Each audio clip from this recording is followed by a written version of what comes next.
Hello, buddy. Welcome back to Tin Man Score Channel.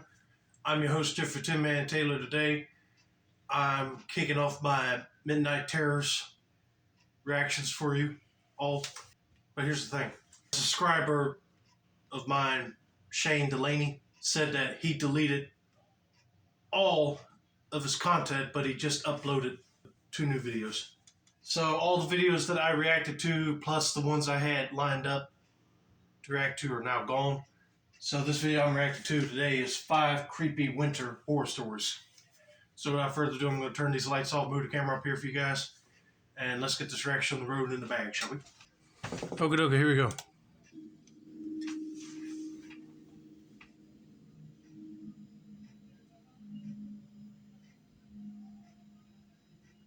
This happened in the winter of 2015, Okay. back when I was living and working in Branson, Missouri. Winter in that part of the state has a very particular feeling to it.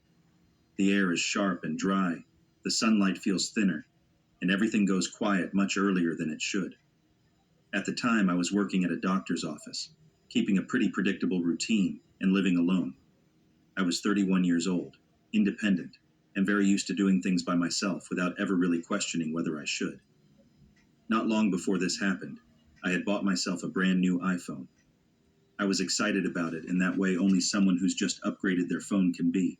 Yeah, first of all, if you're living in Branson, Missouri, I know that's one of them hectic towns to be in because it's almost like a tourist attraction city. But somebody who's 31, got their own apartment, and bought a new iPhone and living the independent life almost sounds like an accomplishment, right? You get to do stuff without any yes or no from any other adults. And I was especially fascinated by the camera features. The time-lapse mode in particular felt like magic to me. I started looking for excuses to film sunsets, clouds, traffic, anything that moved slowly enough to look dramatic when sped up. Hey, I ain't gonna lie, but I would probably do the same thing too. If there's a beautiful sunset with a lot of clouds, I probably would go out there and film or take pictures of it as well. One evening after work, while driving home, I noticed the winter sun hanging low over Table Rock Lake. The sky had that soft orange and blue gradient that only shows up during colder months, and I could tell it wouldn't last long. Without thinking too deeply about it, I pulled off toward one of the state park access points near the lake. It wasn't a formal park entrance, just a small gravel lot with a trail leading down toward the shoreline. When I parked, my SUV was the only vehicle there. I took note of it, but it didn't set off alarms. I'd done things like this dozens of times before. I was confident, experienced, and honestly a little too comfortable trusting that nothing bad would happen just because nothing bad ever had. The moment I stepped outside, the cold surprised me. It was sunny, but the temperature was brutal in that dry, biting winter way that cuts through your clothes faster than you expect. I opened the back of my SUV, pulled on gloves, swapped my shoes for something sturdier, and layered up as best I could. I remember telling myself I'd be quick, just long enough to set up a shot and then head home. I started down the trail toward the lake. It was narrow, uneven, and lined with large rocks that marked the path. Off in the distance, I noticed the Branson Belle showboat moving slowly across the water on its evening cruise. The idea of capturing it drifting across the lake in a time lapse felt worth the effort. I was moving too fast, focused on the light rather than the ground. My foot slipped, and I went down hard. I hit the ground awkwardly, stopping my head just inches from a sharp rock by pure reflex. Oh, man, you're lucky. Because if you didn't stop yourself quick enough, you probably would have suffered a concussion or serious head trauma. Probably causing a premature death. If you're trying to rush to get to a certain spot to get a good shot, and you're not paying attention on the ground to see if it was slick or not, then that's where accidents would happen. I mean, believe me, I slipped up many a times on icy surfaces. Luckily, I didn't break nothing, but I hurt myself pretty bad. You always got to be careful walking in the snow and ice. My knee screamed with pain, and one of my hands burned where I scraped it against the frozen ground. Ah! Sitting there in the cold, the reality of the situation finally caught up with me. I was alone. It was winter. Darkness was minutes away. No one knew where I was. If I'd hit my head even slightly differently, I could have been unconscious on a deserted trail in freezing temperatures. The weight of that realization made my chest tighten. I decided I wasn't going any farther. I told myself I could film from where I was and then leave. The sunset wasn't worth risking anything else. That's when I heard a voice behind me. "Hey, can I borrow a light?" The sound startled me so badly I almost lost my balance again. I turned around and saw a man standing several yards back on the trail. I hadn't heard footsteps. I hadn't seen anyone approach. He was just suddenly there. I told him I didn't smoke and didn't have a lighter. Before I could say anything else, he commented on my body in a way that immediately made my stomach drop. My heart started pounding, not just because of what he said, but because I had no explanation for where he'd come from. There had been no one when I parked. No cars, no movement. Within less than a minute of appearing, he asked me if I wanted to have sex. That was the moment I knew I was in real danger. The lake was far away. The showboat was nothing more than a moving light on the water. Even if I screamed, no one would hear me. I understood instantly that I needed to get off that trail and into a more controllable situation. So I lied. I told him it was too cold to stay outside and suggested we go back to my car instead. I forced myself to sound agreeable, casual, even interested. Can't believe somebody would walk up and say, "You want to have sex?" and the person don't even know you. Ah, and if that person helps you get up, I'll be taking every chance of punching him for saying that or running back to the car and dialing 911, because that is creepy. Inside, I was terrified. Every instinct in my body was screaming that I was dealing with someone unpredictable. The walk back up the trail felt endless. I agreed with him when he spoke. I laughed when he expected it. When he asked if he could touch me, I said yes, even though every part of me recoiled. I knew refusing could escalate things. His hand stayed there the entire walk. By the time we reached the parking lot, my chest felt tight with dread. My SUV was still the only car parked properly. Another vehicle sat awkwardly near the trail entrance. It hadn't been there earlier. I realized then that it must have been his, and that he'd likely been watching me long before he spoke to me. He continued talking, saying things I didn't want to hear. I tried asking his name, tried asking for his number, anything to ground the situation, but he refused both. That refusal terrified me more than anything else. Then he went to his car and grabbed something. I didn't get a clear look, but I'm almost certain it was a handgun. I insisted again that we go to my SUV. As we crossed the gravel lot, I pressed the unlock button once, knowing it would only open the driver's side door. The moment I reached it, I jumped inside. As he tried to open the passenger door, I threw the car into reverse. The tires spun on the gravel, and I didn't stop. I didn't look back. I just drove. I called 911 as soon as I was far enough away to breathe. I described him as best I could. Tall, blonde, average build, mid-20s to early 30s. Nothing about him looked alarming.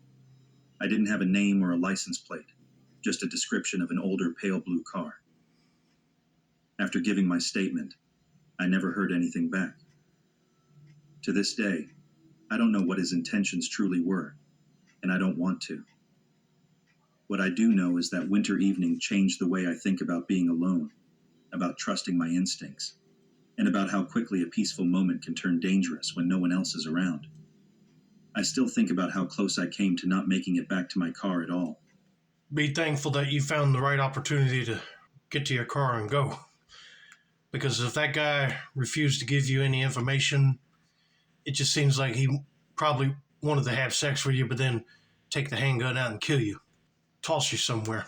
I mean, that's just really rude, disrespectful, and cruel to any female who's in distress. But anyway, let's get to story number 2, shall we?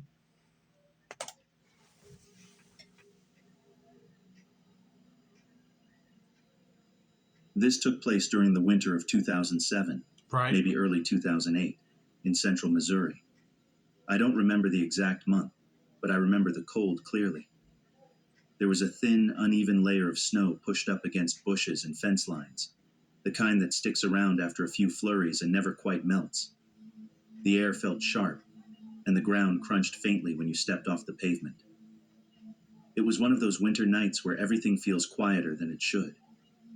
There were no clouds, no moon that I could see, and the darkness felt complete, like the sky had been turned off.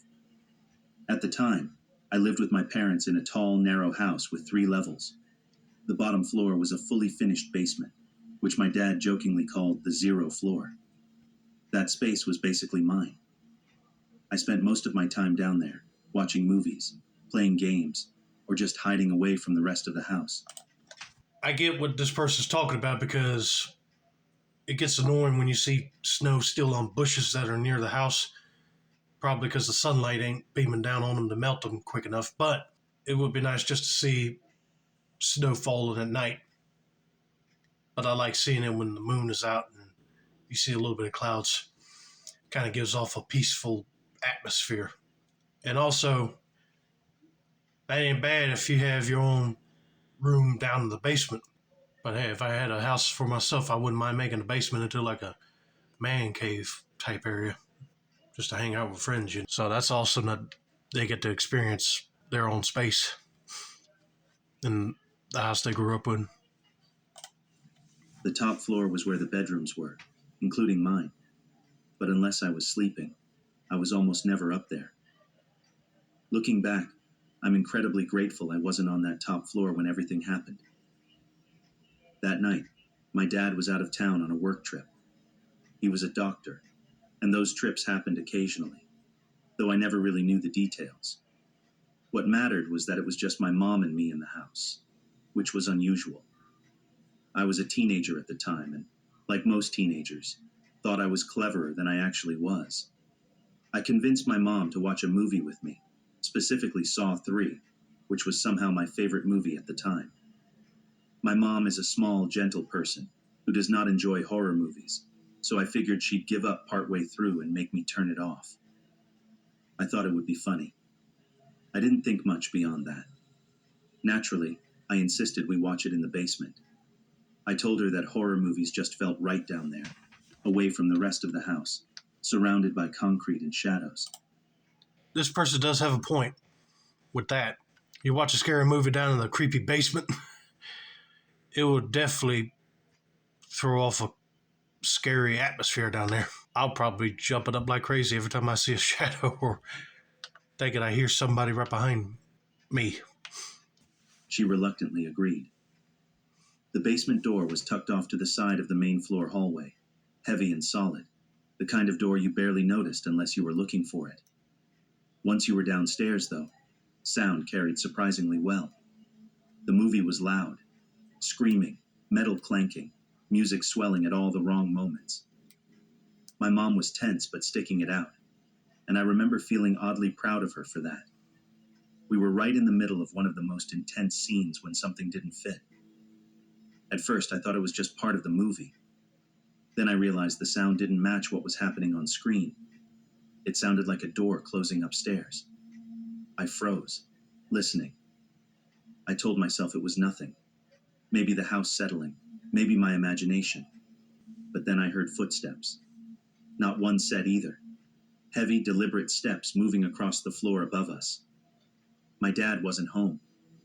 That thought landed all at once, and the room suddenly felt very small. Oh, don't tell me somebody just broke into the house. They probably thought nobody was home and they just decided to sneak in to find something to steal and take. But let's just hope and pray they don't go down to the basement where the mom and child is at. I didn't panic right away. I waited, listening, trying to make sense of it.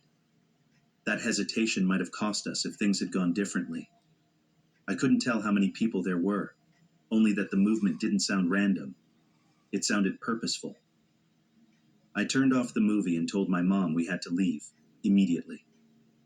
The basement had a back door that opened directly outside. There was a light mounted above it, which came on automatically. I remember hesitating for a split second, wondering if turning it off would draw attention. then deciding it was safer to leave it on and move quickly. It was late, probably close to 11 p.m. Outside, the yard was dark and cold, the snow barely visible except where it reflected the basement light. The neighboring house behind us was empty and up for sale, and the other nearby houses were positioned in a way that made us feel completely exposed and completely alone at the same time. We ran along the side of the house and crouched behind a cluster of bushes, branches stiff with cold. Oh, that would be a pain in the butt for sure. You're in your home during a home invasion scenario, and your closest neighbors are a little bit further away. I'll be like, great. Now you're running out there in the cold, trying to hide from whoever's in the house. I mean, if they're not looking at the window, then you got a good chance to just hightailing it to your closest neighbor and get to call the cops quick. I called 911 as quietly as I could. When the operator answered, I froze mid-sentence.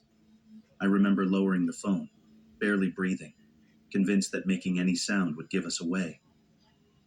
That's when the basement light suddenly grew brighter. Someone had opened the door.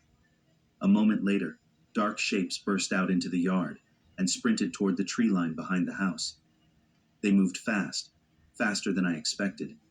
I counted 4 shadows, but everything was happening so quickly that I couldn't be sure if there were more or fewer. They were gone in seconds. When the police arrived, they took everything seriously. The front door lock was damaged, clearly forced. That door was always locked, even when my dad was home. The back basement door was wide open, and our pets were outside. We had 2 dogs and 2 cats, all strictly indoor animals. Seeing one of the dogs run up to us confirmed that this was real. Nothing inside the house had been stolen. Electronics, valuables, everything was untouched. That's what never sat right with me. Whoever broke in didn't behave like burglars. They didn't avoid the house being occupied. They didn't grab anything and run. They entered through the front, followed the sound of the movie, and rushed straight toward the basement. In my mind, the sequence is clear. They broke in, listened, heard people, followed the noise, and only left when they realized the basement was empty. They weren't looking for things. They were looking for us. The police didn't search the woods behind the house, but they did park a cruiser outside for the next 2 nights. I didn't sleep much after that. The cold, the darkness, the sound of footsteps above us. Those details stayed with me. I try not to think about what would have happened if we'd been slower, or if we hadn't noticed the sounds in time. But sometimes, especially in winter, when the night feels too quiet, it still crosses my mind. Well, thank God you brought a cell phone with you to call the cops. But I was wondering if they broke in, why did they not take anything? But he answered it. They weren't looking to take something of value. They were looking to take them. Thank God they got out of the basement while they did, because if they didn't, them guys probably would have ran down there, grabbed them, and took them to their vehicle, and they probably would have been never seen again and being held for ransom probably. But I'll be definitely adding security cameras and motion lights and sturdier locks just so they wouldn't try to break in again.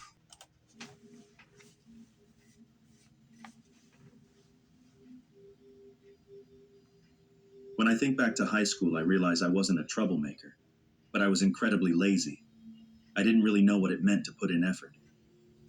I coasted through my classes, doing just enough to keep my parents from getting angry. I mean, technically that's what I tried to do, but I tried to put in the effort in my schoolwork, but sometimes like math classes and all the biology, science classes were extremely difficult. And then history class was a little bit more easier to get through. But you don't show your teachers and classmates that you put in the work, they're going to think you're lazy and don't want to be there. Most of my time in class was spent doodling in my notebooks, daydreaming, or quietly watching the clock. Math was always somewhere in the middle. I wasn't failing, but I wasn't excelling either. My grades were inconsistent, and my teachers often seemed frustrated with me. I didn't understand why. They saw potential I didn't even know I had. By my junior year, my math teacher, who had a reputation for being strict but fair, had clearly reached the end of his patience. He was the kind of teacher who cared deeply about his students. and he made that care obvious in a way that could feel overwhelming. I wasn't terrible at math. I could get a 13 or 14 out of 20, which is roughly like a B, but my laziness made my performance unpredictable. One week I could do okay, and the next I could fail a test just because I hadn't bothered to prepare. During a parent-teacher conference, he didn't hold back. He told my mom that I was wasting my abilities and that my laziness was infuriating. He explained how much potential I had and how frustrating it was to see me refuse to push myself. My mom surprised me by siding with him. She told him she wanted him to hold me accountable, to push me harder, and even punish me if it meant I would work more seriously. She made it clear she wouldn't be offended. This was for my own good. Yeah, parents are like that. They see you're slacking off in school, they'll punish you, like ground you from using the computer or TV, take away your phone, or make you do more studying. And plus, they want you to succeed in school. But anyway, let's continue. From that moment, the teacher's approach to me changed completely. He began watching me more closely in class. He would call on me first, every time, and sit beside me during exercises. On tests, he hovered nearby, whispering encouragement, reminding me that I was capable. At first, it was humiliating. I didn't want attention. I just wanted to blend in and avoid being noticed. My classmates noticed too, and they started teasing me. They joked that the math teacher was obsessed with me. I mean, if we were doing a test, I would sometimes motion for the teacher to try to help me a little bit, but not like give me the answer for the test. Like see if they can help me work out a problem. And then they go back to their desk and I finish up the test. I mean, that's what teachers are for, there to help you if you are struggling with a problem. And the whispers and stares made me even more self-conscious. But slowly, because of his constant pressure, my grades improved. Then came the last class before Christmas break. He threw a small party for the class, just a few decorations, some chocolates, and alcohol-free sparkling drinks. The atmosphere was cheerful, almost festive. He handed me a second glass of the sparkling beverage and told me I deserved it, that I had improved because of the effort I'd put in. I took it, but only sipped a little. I'm diabetic, and I was careful about sugar. I thought nothing of it at the time. The next day, though, I didn't feel well. My vision blurred, my head spun, and I nearly fainted. I spent the rest of the day in the nurse's office, assuming it was my diabetes acting up.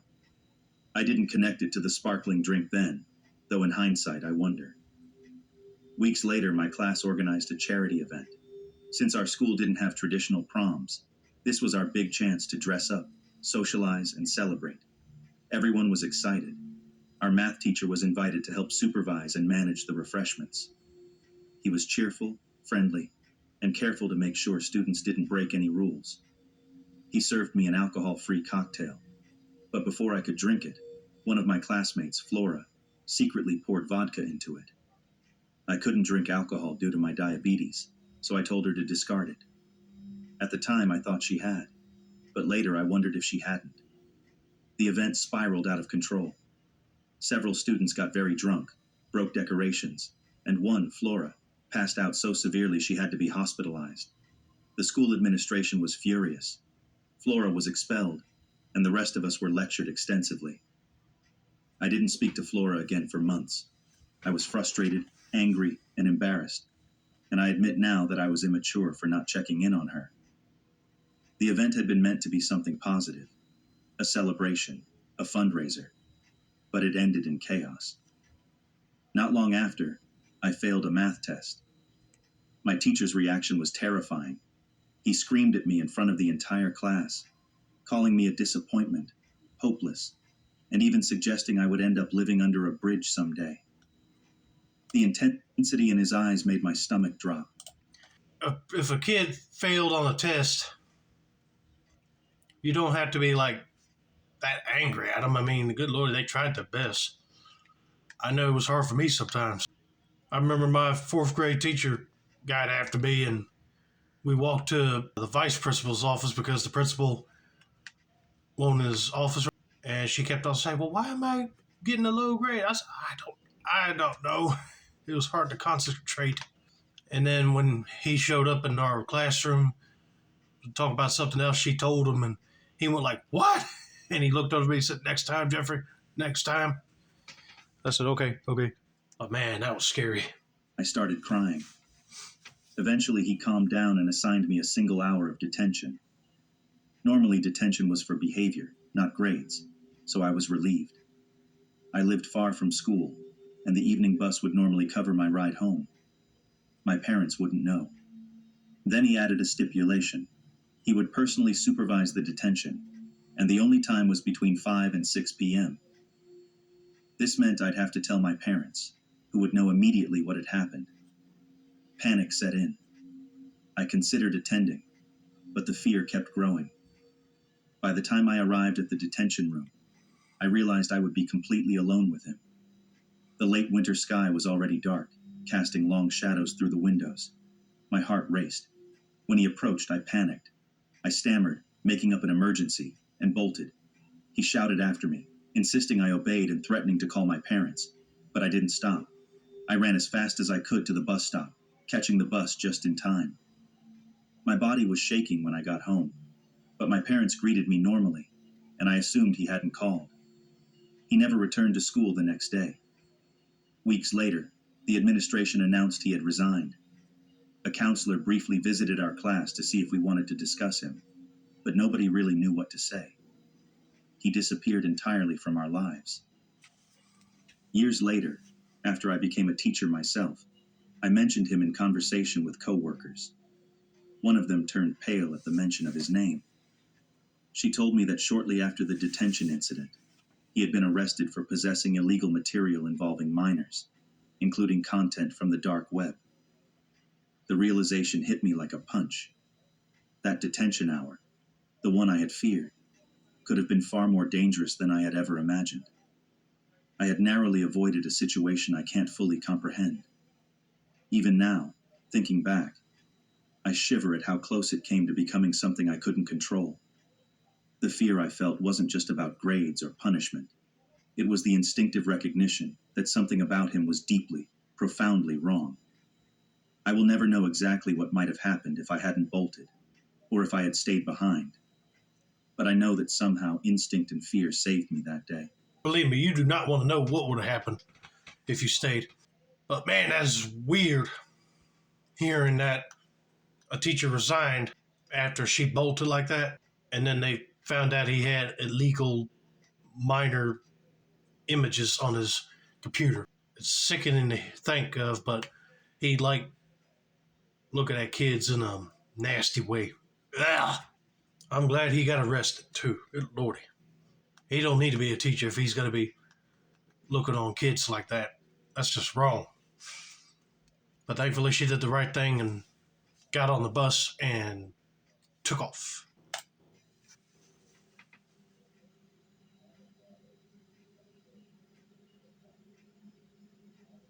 This happened in February of 1956, during one of the coldest winters my grandmother could remember.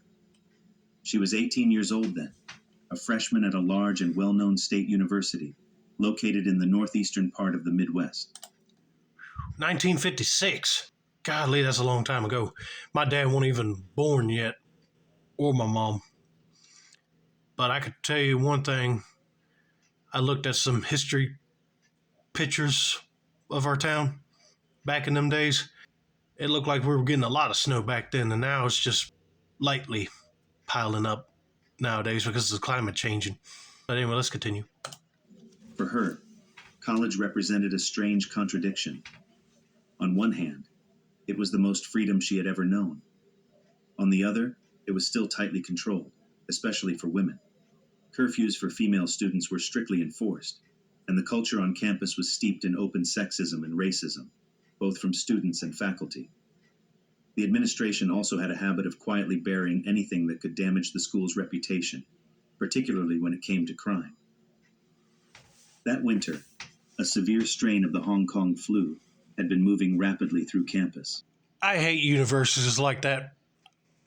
If you guys recall, I reacted to a college horror story video, and something like this happened where they just cover up or get rid of people that would make the whole university look bad. I would have been going to reporters. It was something I found out was being covered up. But yeah, going through what they call the Hong Kong flu, especially during the winter. Whew, I know that had to be terrible to deal with too. My grandmother caught it early in the semester and remembered feeling absolutely miserable. She had a fever, constant stomach pain, and a weakness that made it difficult to even sit upright. To make matters worse, she had to receive her first ever penicillin shot, something she dreaded almost as much as the illness itself. At the time, the university still had a lot of open space compared to today. To prevent illnesses from spreading between roommates, students who were contagious were temporarily relocated to convalescent rooms. My grandmother was moved into one of these rooms on the first floor of her dormitory, but in a newer wing that was still being finished. The area felt unfinished and quiet, with long hallways that smelled faintly of dust, cleaning solution, and cold air creeping in through poorly sealed windows. She unpacked just enough to be comfortable for a few days and tried to keep herself occupied with homework. From her desk, she could see maintenance workers through the window, moving in and out of nearby rooms, preparing more spaces for sick students. The flu was spreading quickly, and the school expected to need every available bed. That evening, she was sitting at her desk in hair curlers, wearing a loose pajama shirt and underwear, slowly working through assignments while her stomach churned. Eventually, exhaustion set in. She noticed the clock read around 10 o'clock and decided to lie down, planning to continue her work the next day. She didn't know how long she slept, but the sudden sound of her door opening jolted her awake. The overhead light flicked on, flooding the room with brightness. For a brief moment, she thought there must be a fire or some kind of campus emergency. Still half asleep, she sat up in bed and pulled the blanket up to her chin. That's when she saw a man standing inside her room. He appeared to be in his late 40s, and as he quietly closed the door behind him, she heard the unmistakable sound of it locking. In that instant, she realized this was not an emergency drill or a mistake. Turning on the light had allowed her to see every detail about him. His skin looked unhealthy, his complexion uneven and rough. His hair was a striking shade of red, almost unnatural. He wore a rust-colored suede bomber jacket and green corduroy pants that looked worn at the knees. He raised a finger to his lips, signaling for silence, and began walking toward her. Everything about his movement felt deliberate, almost slow, as though he wasn't in any hurry at all. Okay, that sounds like a person that don't need to be there at the university campus at all. He probably just snuck on in and sees a girl in her bed. I know what he's thinking about doing, but it ain't gonna be pretty, that's for sure. I hope this person's grandmother finds a way to get him out of her room. And As terrified as she was, the thought that kept repeating in her mind was strangely mundane. She did not want this man to see her dressed like that. Even in the middle of overwhelming fear, embarrassment took over. As he got closer, she noticed what he was holding, a long, unusually sharp screwdriver that caught the light as he moved. Trying to keep her voice steady, she spoke. "What are you doing here?" she asked. "I'm very sick. You're going to get sick."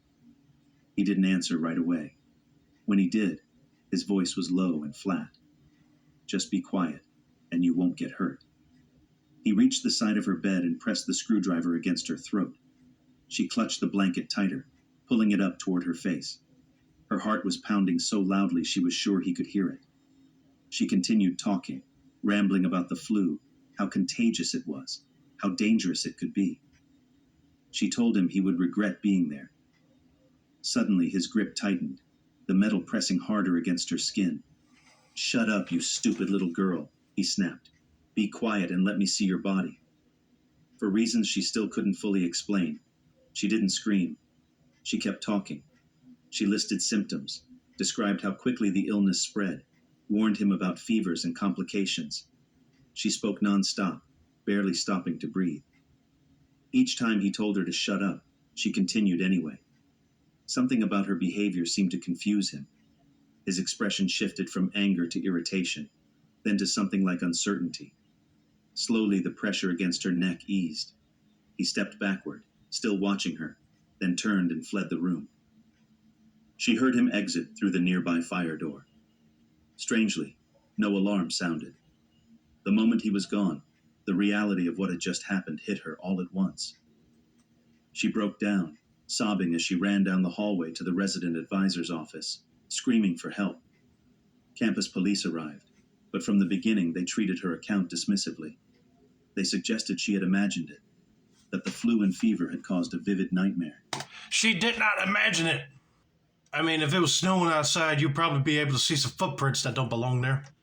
I cannot believe they would just want to pass it up as symptoms of the bird flu. I mean, they're stupid and not believe in her. When she mentioned the fire door alarm not going off, they became even more skeptical. She was told to rest and calm down. She didn't tell her parents. They already disapproved of her attending college, believing it was a waste of money for a woman they expected to become a housewife. She was afraid they'd force her to come home. About a week later, campus police returned and asked her to come with them. She wasn't told why. She was led to a bench where several men were seated and instructed to identify the one she had dreamed about. She pointed him out immediately. Then she was dismissed without explanation. Nearly a year later, she learned the truth. A young woman had been found murdered, sexually assaulted and stabbed repeatedly in the neck. The man my grandmother identified was linked to the crime. He had been an electrician hired by the university, working on the new dormitory wing. He had access to keys. He knew how to disable alarms. He was found guilty and committed to a state hospital for the criminally insane. The university kept everything quiet. My grandmother only learned fragments of the truth by pressing her RA for answers. She was never formally informed, never offered counseling, never contacted again about the case. The school moved on as if nothing had happened. Looking back, she believed her survival came down to something strangely simple. She was so focused on the embarrassment of being seen in her pajamas that she never froze. She kept talking, and somehow that was enough. Yeah, thank God she did that, because if she gave in to this guy's obsession and wanted to see her body, that guy probably would have grabbed onto her and sexually assaulted her and killed her, just like he did with the other person they mentioned. But thankfully she kept on rambling and made him lose interest and leave. But the police were able to get her to identify the man. But I cannot believe the university would cover this up just to keep news about this hush-hush.